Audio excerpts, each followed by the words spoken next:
പ്രതിപക്ഷ നേതാവ് V D Satheesan മാധ്യമങ്ങളെ കാണുന്നു. വെൽഫെയർ പാർട്ടിയുടെ ഒരാളും പറവൂരിൽ മത്സരിക്കുന്നില്ല. പറവൂര് കോൺഗ്രസ് പശ്ചാത്തലമുള്ളവരല്ലാത്ത ഒരാളും കൈപ്പറ്റി ചിഹ്നത്തിൽ മത്സരിക്കുന്നില്ല.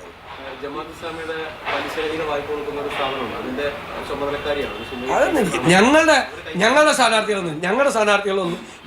സ്ഥാനാർത്ഥികളെല്ലാം കോൺഗ്രസ് പശ്ചാത്തലം അല്ലാത്ത ഒരാളും മത്സരിക്കുന്നില്ല. ഇല്ല, ബ്ലോക്ക് പഞ്ചായത്തില് കോൺഗ്രസിന്റെ പത്രിക തള്ളിപ്പോയിരുന്നു. അവിടെ ഉള്ളത് SDPI, NDA, CPIM സ്ഥാനാർത്ഥികളാണ്.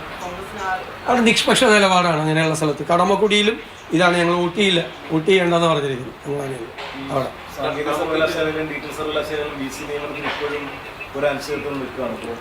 അല്ല, ഗവർണറും ഗവൺമെന്റും തമ്മിലുള്ള ഈ തർക്കം കൊണ്ട് ഉന്നത വിദ്യാഭ്യാസ മേഖല തകർന്ന തരിപ്പണമായി. 9 സർവകലാശാലകളിൽ വൈസ് ചാൻസലർമാരില്ല. അനിശ്ചിതത്വമാണ്. യൂണിവേഴ്സിറ്റി തലപ്പത്ത് അനിശ്ചിതത്വമാണ്. ഇവർ തമ്മിലുള്ള ഈഗോ ക്ലാഷാണ്, അങ്ങോട്ടും ഇങ്ങോട്ടും. ഇടയ്ക്കിടയ്ക്ക് പഴയ ഗവർണറുള്ളപ്പോൾ ഇടയ്ക്ക് സെറ്റിൽമെൻറ്റ് നടത്തും, വീണ്ടും ഇടയ്ക്ക് വഴക്കിടും. ഗവൺമെൻറ്റിനെതിരായിട്ട് എന്തെങ്കിലും പ്രശ്നം വരുമ്പോൾ ആ ഗവർണറും ഗവൺമെൻറ്റും തമ്മിലുള്ള പ്രശ്നമാകും. ഗവൺമെൻറ് പ്രതികൂട്ടിലാക്കുമ്പോൾ നേരത്തെയുള്ള ഗവൺമെൻറ്റിന് അനുകൂലമായിരുന്നു. ശരിക്കും എതിർപ്പാണെന്ന് കാണിക്കുമെങ്കിലും ഗവൺമെൻറ് ഇതാവുമ്പോൾ ഈ വെറുതെ ഇത് തമ്മിൽ സംസാരിച്ച് തീർക്കണ്ടേ? സുപ്രീം കോടതി വരെ പോയ കേസല്ലേ? സുപ്രീം കോടതിയുടെ നിർദ്ദേശം അനുസരിച്ച് തീരുമാനിക്കേണ്ടത്. ഈ പെൺകുട്ടിയുടെ പരാതിയിൽ അത് രാഷ്ട്രീയ പ്രേരിതം എന്നുള്ളതിന് ആകാമെന്നുള്ളൊരു മറുപടി KPCC അധ്യക്ഷൻ പറഞ്ഞത്. അത് ഒരു വെൽ പെറ്റീഷൻ എന്നുള്ളതിനപ്പുറം അത് രാഷ്ട്രീയ അല്ലല്ല. അതിൻ്റെ അകത്ത് ഞാൻ KPCC പ്രസിഡന്റ് പറഞ്ഞത് ഒരു വെൽ ഡ്രാഫ്റ്റഡ് ഡോക്യുമെന്റ് ആണെന്ന് പറഞ്ഞില്ല. അതിൽ തെറ്റില്ല എന്നാണ് ഞാൻ പറഞ്ഞത്. വെൽ ഡ്രാഫ്റ്റഡ് ഡോക്യുമെന്റ് ആയിരിക്കണം ആര് പരാതി കൊടുത്താലും. അത് ഒരു തെറ്റല്ല, ഞാൻ കരുതുന്നില്ല.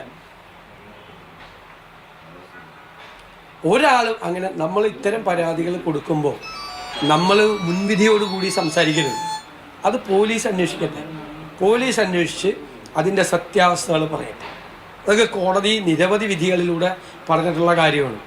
ഇനി താമസം ഉണ്ടായിട്ടുണ്ടെങ്കിൽ താമസം ഉണ്ടായതിൻ്റെ കാരണങ്ങൾ എന്താണ് എന്നൊക്കെ പോലീസ് അന്വേഷിച്ച് കോടതിയുടെ മുമ്പാകെ പറയേണ്ട കാര്യങ്ങളാണ്. താമസം ഉണ്ടായി എന്നോർത്ത് 2 കൊല്ലം മുമ്പ് നടത്തിയ ഒരു ഒഫൻസ് അല്ലാതാവുന്നില്ല.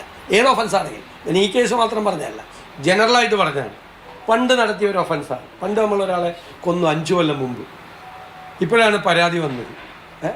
അതുകൊണ്ട് അത് ഒഫൻസ് അല്ലാതാവും. എന്ത് കുറ്റകൃത്യം ചെയ്താലും അത് എന്നും കുറ്റകൃത്യമാണ്. പിന്നെ എന്തുകൊണ്ടാണ് വൈകിയത് എന്നുള്ളത് അവരുടേതായ കാരണങ്ങളുണ്ടാകുമ്പോൾ അത് അന്വേഷിക്കണം. അത്രയേ ഉള്ളൂ. രാഹുൽ മാങ്കൂട്ടത്തിന് മുൻകൂർ ജാമ്യം നൽകിയതുമായി ബന്ധപ്പെട്ട് സർക്കാർ കോടതിയെ സമീപിക്കാനിരിക്കെയാണ് പ്രതിപക്ഷ നേതാവ് പരാതി വൈകിയതിലടക്കമുള്ള കാര്യങ്ങളിൽ ജഡ്ജ്മെന്റ് ഉണ്ടാവരുത് എന്നുള്ള സൂചന നൽകുന്ന തരത്തിലുള്ള പരാമർശങ്ങൾ നടത്തുന്നത്. രാഷ്ട്രീയ പ്രേരിതമാണ് എന്ന പ്രതികരണം KPCC അധ്യക്ഷന്റെ ഭാഗത്തു നിന്നുണ്ടായ അതേ ദിവസമാണ് പ്രതിപക്ഷ നേതാവ് ആ കേസിനെ അതിന്റെ സമഗ്രതയിൽ കാണുകയും ചെയ്യുന്നത്.